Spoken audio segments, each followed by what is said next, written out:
Hai guys, kembali dengan Joseph di sini. Kali ini kita akan mereview sebuah smartphone dari Samsung, yaitu Samsung Galaxy S23 FE. Seperti apa detail reviewnya, pastikan kalian tonton sampai habis ya guys. Tapi sebelum itu jangan lupa klik tombol subscribe, aktifkan loncengnya, juga jangan lupa follow sosial media review gadget ya guys.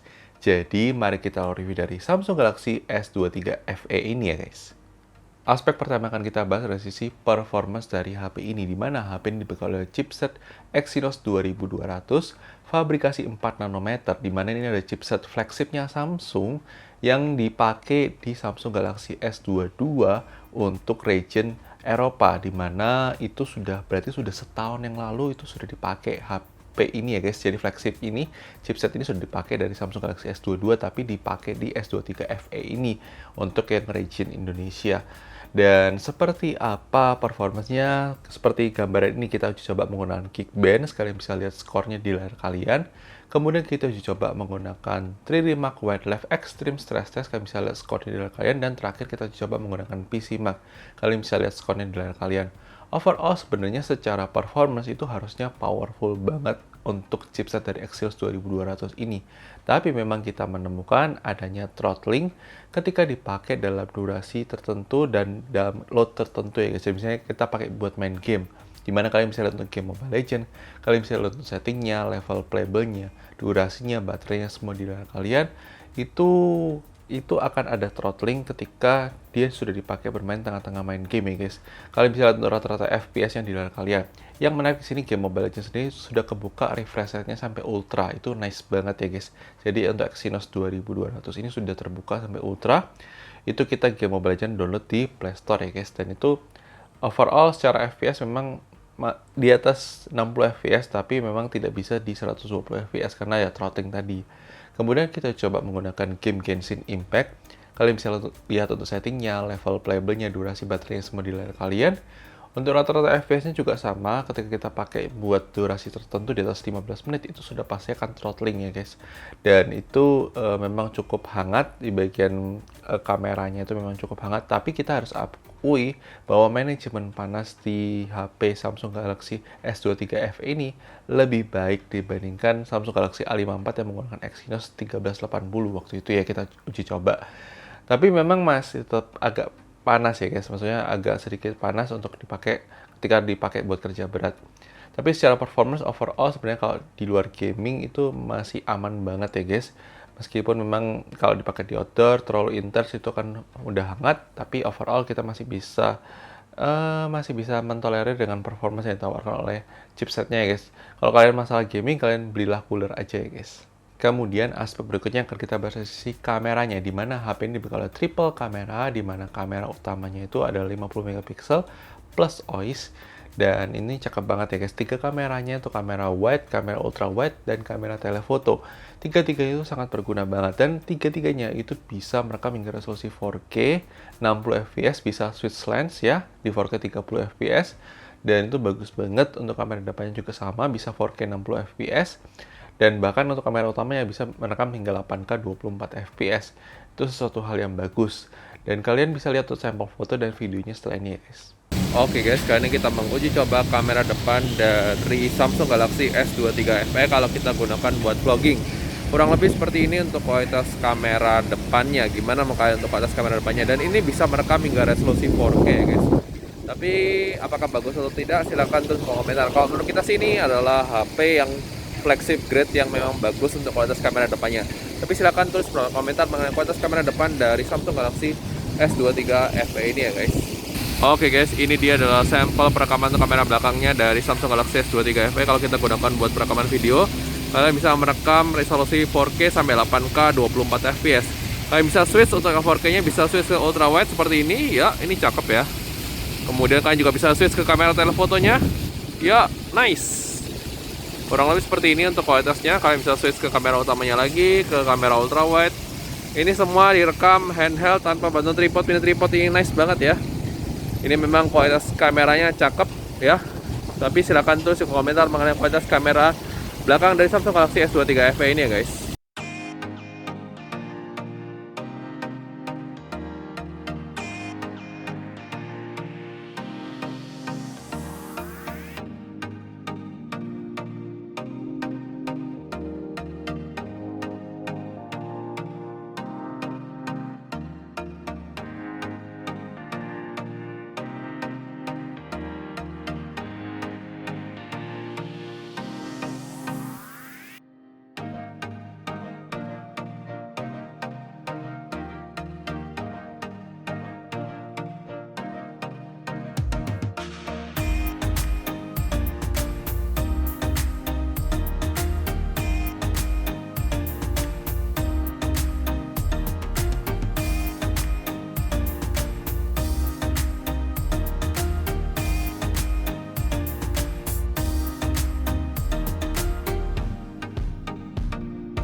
Kemudian kualitas layar Dynamic AMOLED Full HD Plus 120Hz juga nyaman banget buat dipakai sehari-hari, dipakai outdoor juga brightness-nya juga terang, dipakai buat nonton juga enak, sudah support HDR10, jadi itu sudah enak banget lah guys untuk layarnya guys. Kemudian HP ini punya kualitas dual speaker yang bagus, kalian bisa dengarkan untuk sampel audio speakernya setelah ini guys, jadi kalian untuk mendapatkan gambaran kualitasnya seperti apa ya guys. I know you told your friend you're not okay. And tell me what's wrong and why you never said you felt that way. And guess you're trying to stay strong and fake a smile until I look away. But I've known you too long, it hurts to watch your blue eyes fade to gray as you fade away. As you fade away. Yeah, I'm about to fade away. Cause every time I wake up I feel like it's Monday. Something's going wrong with all the chemicals up in my brain. All of a sudden I don't look at anything the same way. Gotta build up of my thoughts sitting in an ashtray. I'm sorry that I'm so inconvenient, okay. Just let me be me and I'll stay out of your way. Kemudian HP ini dibekali oleh baterai 4500 mAh, yang dimana itu akan sangat bergantung banget tergantung penggunaan kalian. Bisa bertahan hingga seharian, bisa juga tidak bertahan seharian. Kalau misalnya kalian pakai intensitasnya terlalu berat ya, seperti kamera non-stop, Google Map non-stop, itu pasti nggak bakal sampai 1 hari sudah habis.